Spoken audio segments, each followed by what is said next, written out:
The movie starts with this super tense scene. There's this poor lady all scared and stuck because this bad guy's got her. But then, out of nowhere, our hero shows up, wearing this totally eye-catching all-white outfit. And he's got a buddy dressed the same way. They're like twins. So, they're up against a whole bunch of scary thugs, and it turns into this huge epic fight. At the end of it all, they save the lady. But when the hero takes off his mask, it's none other than the famous superstar Chuck Norris, and his buddy, just a regular teenager named Barry Gabrewski. And right when things are getting super exciting, Barry wakes up in the middle of class. He realizes that the crazy fight was just a dream. But then, his classmates start teasing him big time, and it's so bad that he has an asthma attack. Poor Barry, he's this quiet kid who gets picked on a lot at school. He spends his days daydreaming, imagining himself as Chuck Norris's best buddy. In these daydreams, he's all strong and confident, which he's not in real life. Most of the time, he's dreaming about standing up to the bullies and saving his favorite teacher, Ms. Chan. Ms. Chan notices that Barry's always daydreaming and not paying attention in class, so she talks to Barry's dad, Jerry Gabrewski. They decide that maybe karate classes could help. You know, to give Barry something real to do and teach him how to defend himself. So they go to this karate place, and the owner, Kelly Stone, is super full of himself. He acts like he's the best in the world and even compares himself to Chuck Norris. He doesn't hold back from putting down every other karate teacher out there, thinking he's the king of the hill. So Barry and his dad make a smart decision, deciding to stay away from that not-so-great karate teacher. Meanwhile, back at school, Ms. Chan figures out that their meeting with the not-so-awesome instructor didn't go well. But she's got an idea. Her uncle, Mr. Lee, is coming over from another country to help with their family restaurant. She thinks he'd be a perfect mentor for Barry since they have similar personalities. Now, let me introduce you to Mr. Lee. He's just at the subway station, doing his own thing, when a rude guy says something really mean to him because of his race. But Mr. Lee does something amazing. He uses one of his tricks to make his jacket catch on fire, and the rude guy is left stunned. Later that day, Barry meets Mr. Lee at the family restaurant for his very first lesson. Mr. Lee suggests they take it slow, starting with walking to school and then maybe working up to running. He's worried that if they'd push Barry too hard, it might make his asthma worse. While they're talking in the restaurant's kitchen, Barry's dad and Ms. Chan are outside, having a meal together. Jerry, who's been a single parent since his wife passed away 10 years ago, might be catching Ms. Chan's eye a little. Out of the blue, a group of troublemakers barges into the restaurant, causing a big mess. Mr. Lee has to go deal with them. He pretends to be drunk and then skillfully takes down the troublemakers. Barry, who had some doubts before, is now super excited to learn how to fight like that. The next day, Barry heads off to school, but he gets lost in another daydream. This time, he imagines himself and Chuck Norris as super brave soldiers, saving Ms. Chan from some really bad terrorists. They do all sorts of amazing stuff and beat up all the bad guys, but then Barry snaps back to reality. On his way to school, a nice classmate named Lauren offers him a ride, but he says thanks but no thanks. Lauren knows about Barry's asthma and really cares about him. So, in class, the history teacher asks a question, and this popular kid, Randy Cellini, can't answer. But Barry knows the answer and says it calmly, making Randy even more embarrassed. But when class ends, Randy gets back at Barry by pushing him down, and other kids join in, making fun of him. It's really sad because nobody stands up to Randy, and everyone just takes his side and says mean things to Barry. Randy, being his mean self, sees a Chuck Norris magazine on the floor and rips it up, saying that Lauren is only friends with Barry because she feels sorry for him. That's so mean, and it really hurts Barry's feelings. But instead of getting all sad, Barry uses that anger to get better at his training. He works really hard to learn the basics, even though his asthma makes him stop and catch his breath a lot. But he doesn't give up. Then, in gym class, Barry's on the sidelines, watching everyone else play, and he starts daydreaming again. This time, Chuck Norris becomes a brave cowboy called the Lone Wolf, and Barry is his sidekick, the Little Wolf. They go into a noisy saloon where Ms. Chan, the waitress, is in trouble with some bad cowboys. Of course, our dynamic dude jumps in and beats up the bad guys, saving the day once more. But wait, Barry's gym teacher suddenly interrupts his daydream and scolds him for not paying attention. So he's given the tough task of climbing a rope.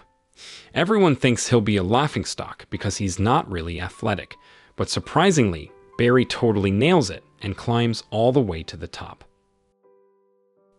After school, while they're walking home, Barry decides it's time to tell Lauren how he feels. He admits that he has a crush on her. But Lauren kindly explains that she only thinks of him as a friend. Ouch, that hurts. It feels like Randy was right when he said Lauren's just being nice to Barry because she feels sorry for him. Feeling crushed by all this, Barry rushes home, his heart heavy, and it triggers another asthma attack. It's really scary. During this tough moment, he goes into another one of those super vivid daydreams. This time, he's all chained up, and his gym teacher is the bad guy, the one causing him trouble. It's like a horrible nightmare that feels too real. When Barry finally wakes up, he's in an ambulance on his way to the hospital. Mr. Lee and Ms. Chan are there, really worried about him. The doctor is puzzled because Barry's lungs seem perfectly fine. But Mr. Lee has a hunch about what's going on and puts some special ointment on Barry's chest. With this treatment and a new training plan that focuses on rest, plus some strange medicine he takes 4 times a day to boost his energy, Barry starts feeling a lot better. By the end of the week, he's ready to go back to gym class, even though his teacher is a bit worried. The next day, Ms. Chan, Jerry, Mr. Lee, and Barry all hang out together. Ms. Chan shows off her awesome karate skills that she's been learning since she was young. Jerry's really impressed. When they're alone, Ms. Chan teaches Barry some martial arts stuff, and it brings them closer, but they still keep things friendly and respectful. So, one day, Mr. Lee sits down with Barry and has a long chat about those daydreams Barry keeps having. Mr. Lee gives some wise advice. Barry should try to control his daydreams, make them fewer but stronger, maybe even make them come true. As time goes by, Barry gets stronger, and he starts landing really powerful hits on his teacher during training. Mr. Lee gets a bit careful. Barry's doing so well that he doesn't even need his inhaler anymore. But his classmates don't notice his amazing progress. But then Randy, always causing trouble, decides to pick on Barry again. This time, though, Barry doesn't take it lying down. He talks back and even insults Randy.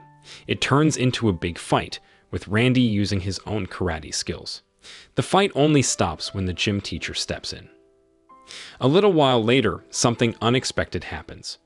Lauren, impressed by how good Barry's gotten at fighting, comes over and praises him. She even asks him out for a date at the zoo on the weekend. Barry's so excited that he forgets they broke up not long ago. In the next scene, Barry's off in another one of his cool daydreams. This time, he and Chuck Norris are on a mission to raid a drug warehouse. The bad guy has Ms. Chan hostage again, saying she hid illegal stuff in Pinatas. Suddenly, there's a big explosion and Chuck Norris walks in. The gang leader tells his guys to catch Chuck, but before they can move, there's another explosion and Barry, now Chuck's sidekick, storms in, starting a big shootout. It's a surprise because Barry not only shows how brave he is but also outshines Chuck himself.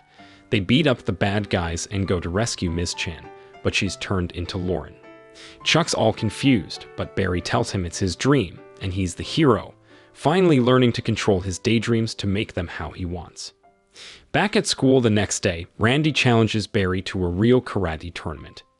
At first, Barry's not sure about his skills, but he gets determined when he sees that Mr. Lee believes in him. He agrees to join the tournament and spends a whole week training really hard. Before, he was all about getting in shape, but now he's focused on fighting and defending himself, getting ready for the big challenge. So, the big day of the tournament finally arrives, and Barry isn't even nervous. Before his own match, they ask him to watch a cool karate show, just to enjoy the fun. While he's watching all the action, Ms. Chan decides to sign up their team. But here's the problem. The tournament needs 4 people in a team. So, even though they have Barry, Mr. Lee, and Ms. Chan, they still need one more person. Ms. Chan tries to talk to the organizers, but they won't change the rules. While Mr. Lee and Ms. Chan are feeling sad about what's going to happen to Barry, they overhear a girl talking about Chuck Norris. He's come to watch the tournament and show off his karate skills. Mr. Lee gets an idea and goes over to talk to Chuck. In another part of the event, Chuck meets this big-headed karate expert, Kelly Stone, who teases Chuck and calls him a chicken for not doing tournaments anymore. Kelly is so sure he'd win if they fought. Mr. Lee is determined to get Chuck Norris to join their team, even though Ms. Chan thinks it sounds crazy at first. He insists, and Ms. Chan decides to talk to Chuck herself. In the next part, Barry is watching the amazing karate show, and Chuck Norris sat next to him. They introduce themselves, and even though Barry is so starstruck that he can't talk, his dream comes true when Chuck asks him to be on their team for the tournament. Barry says yes, of course. The tournament starts with the first round, and Ms. Chan does a demonstration and gets second place. Then, in the second round, they have to break bricks. Mr. Lee goes up and asks for an extra brick to be added. People doubt if an old guy like him can do it, but he amazes everyone with his skills. In the third round, they have a nunchaku demonstration, and Barry is a bit nervous. But then he kind of goes into his dream world for a second and imagines himself being really good with nunchakus. And he actually does it in real life. The crowd goes wild, and they all clap for him. In the next round, Chuck Norris goes up against Kelly, and it turns out Kelly's tough talk was just empty bragging. Chuck lands every punch perfectly and easily blocks all of Kelly's moves, making Kelly really frustrated. Finally, Chuck finishes the fight with a big punch and wins, but when they check the scoreboard, it's a tie. Both Kelly's team and Barry's team have 36 points each. Now they need a tiebreaker to decide who wins. The tiebreaker is a brick-breaking contest between Barry and Randy. In the first round, they both smash all the bricks, but in the second round, they make it tougher with a taller stack. Randy goes first, but can't break all the bricks. Before Barry takes his turn, Mr. Lee gives him some good advice, telling him to remember everything he's learned and use all his inner strength. With this advice in mind, Barry smashes all the bricks in one powerful hit and wins the game for his team. In the end, Chuck Norris and Barry sit down and talk about the tournament. Barry thanks his hero and says he doesn't need to daydream anymore because his dreams have come true in real life. So the moral of the story is if you want to win a karate tournament, just daydream about Chuck Norris and break all the bricks with your inner strength.